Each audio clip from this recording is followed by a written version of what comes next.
Usai pemungutan suara 14 Februari, penyelenggara pemilu kini berjibaku dengan penghitungan suara hingga 20 Maret. Publik bisa memantau penghitungan suara melalui aplikasi Sistem Informasi Rekapitulasi atau Sirekap milik KPU. Namun keraguan di publik muncul, ada dugaan kecurangan dalam penghitungan suara yang dianggap menguntungkan paslon tertentu. KPU telah meminta maaf kepada publik atas ketidaksesuaian antara data formulir hasil di TPS dengan hasil yang tertulis di Sirekap.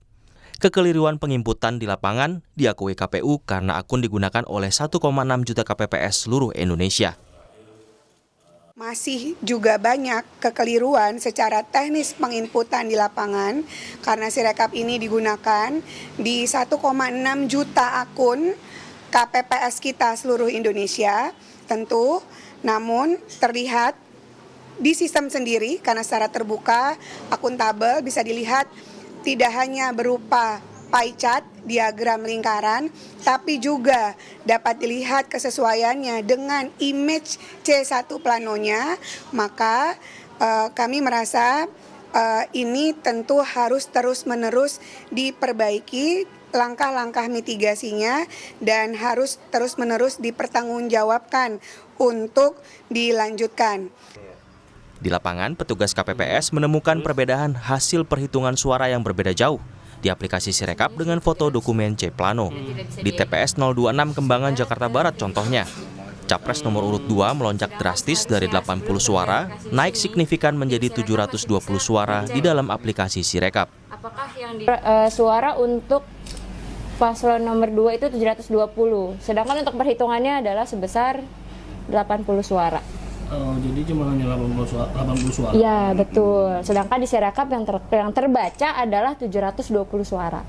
Paslon yang lain sama, 95 juga. Nih, seperti Anies 95, di Sirekapnya betul 95. Ganjar pun juga seperti itu. Ganjar ada 22 suara, di Sirekap terekamnya sama 22.